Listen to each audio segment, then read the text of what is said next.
Hello, வணக்கம்.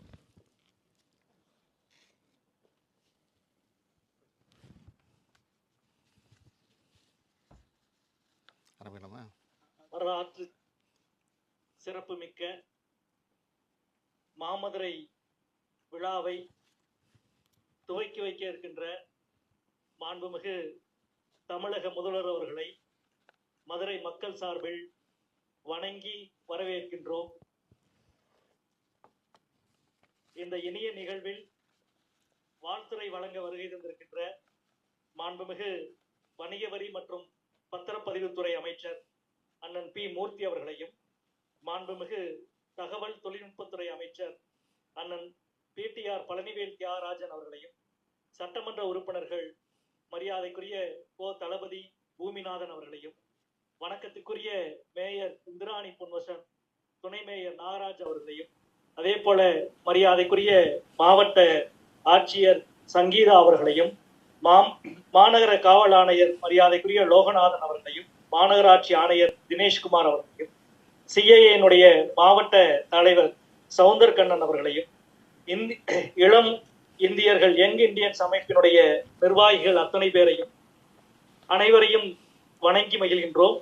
இந்த இனிய நிகழ்வு உலகிலேயே அனைத்து மொழிகளிலும் பழமையான மொழியாக திகழ்கின்ற தமிழ் மொழியினுடைய அடையாளத்தை 2600 ஆண்டுகளுக்கு முன்பு எழுதப்பட்ட எழுத்துக்களை 10க்கும் மேற்பட்ட இடத்திலே தாங்கி நிற்கிற உலகின் ஒரே நகரமான இந்த மதுரை மாநகரம், இந்த மதுரை மாநகரை கொண்டாடுகிற இந்த மாபெரும்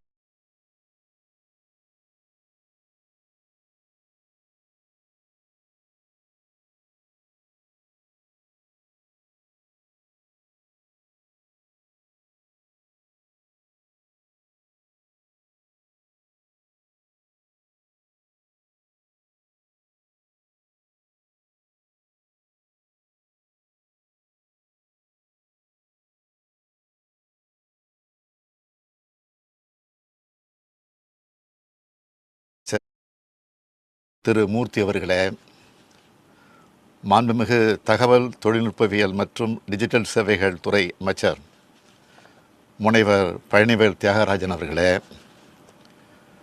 மதுரை மாநகராட்சியினுடைய மேயர் திருமதி இந்திராணி பொன்வசந்த் அவர்களே,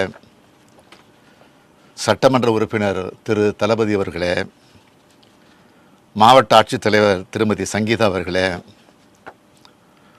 அரசு உயர் அலுவலர்களே, மதுரை யங் இந்தியன்ஸ் தலைவர் திரு பைசல் அகமது அவர்களே, மாமதுரை விழா தலைவர் திரு விக்ராந்த் கார்மேகம் அவர்களே, உள்ளாட்சி அமைப்புகளின் பிரதிநிதிகளே, பத்திரிகை மற்றும் ஊடகத்துறை சார்ந்த நண்பர்களே, உங்கள் அனைவருக்கும் எனது வணக்கத்தை தெரிவித்துக் கொள்கிறேன்.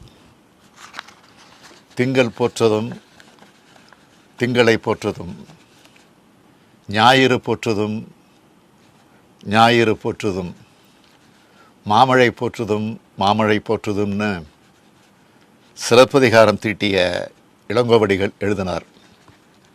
இப்போது மாமதுரை போற்றுவோம் மாமதுரை போற்றுவோம்னு வேள்பாரி தீட்டிய எழுத்தாளர் சு வெங்கடேசன் எம்பி அவர்கள் நிகழ்ச்சி நடத்துகிறார். எல்லோருக்கும் அவங்கவங்க ஊர் பெருமைக்குரியது தான், போற்றுதலுக்குரியது தான்.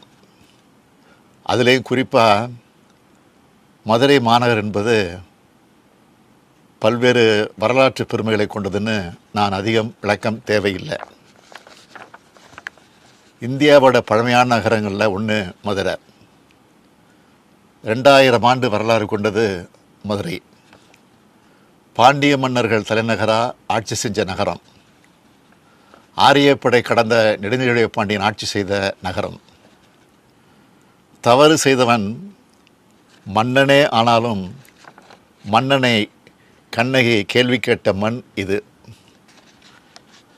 நீதியை காக்க தன்னோட உயிரை தந்த மன்னர் ஆட்சி செஞ்ச இடம் இது. திருமலை நாயக்கரும் ராணி மங்கம்மாளும் ஆண்ட பூமி இது.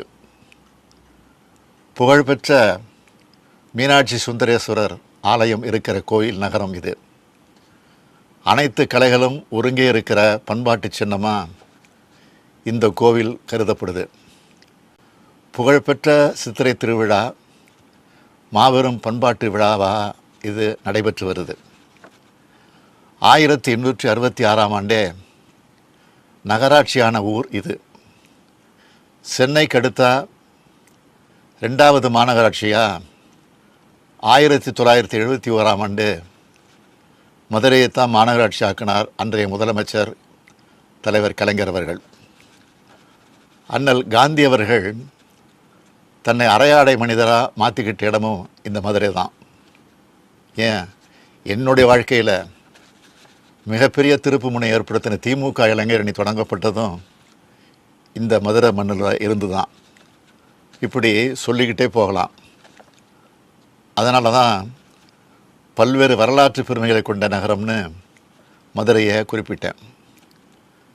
இத்தகைய மதுரைக்காரங்க மட்டும் இல்லை, எல்லோரும் போற்றலாம், மதுரையை போற்றுவோம்னு கொண்டாடலாம்.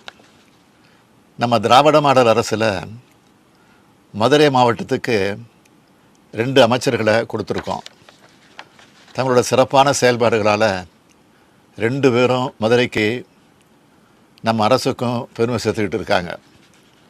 2013 முதல் மாமதுரை போற்றுவோம் விழா நடந்துக்கிட்டு இருக்கு.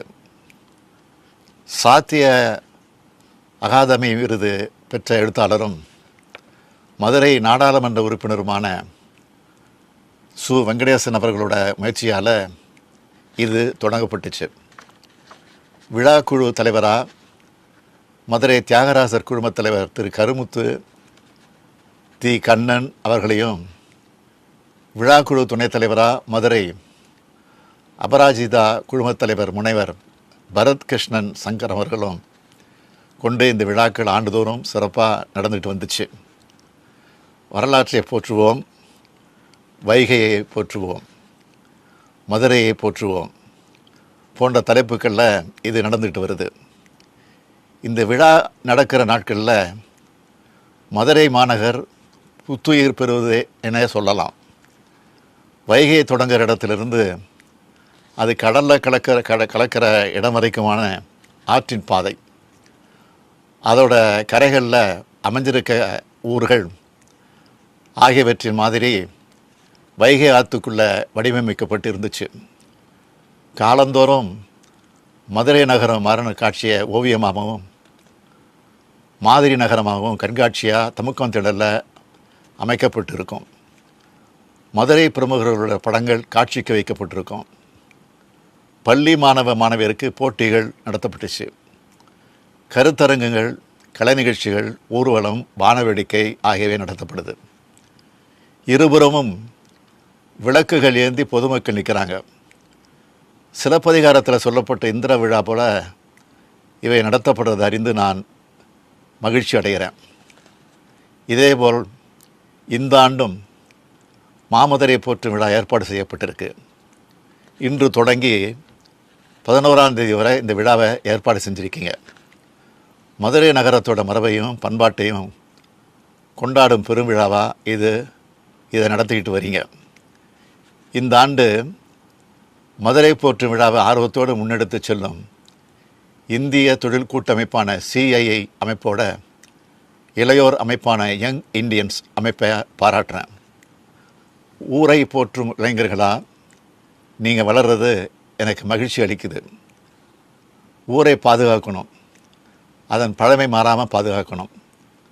அதே நேரத்தில் நவீன வசதிகள் எல்லாத்தையும் ஏற்படுத்தியும் தரணும்.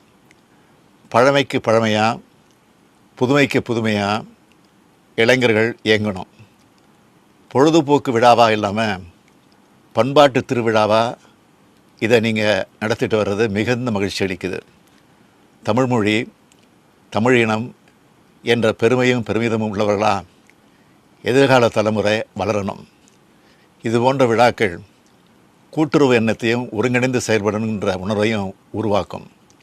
சாதி மத வேறுபாடுகளுக்கு இடமளிக்காமல் இது போன்ற பண்பாட்டு விழாக்களை எல்லோரும் கொண்டாடணும்.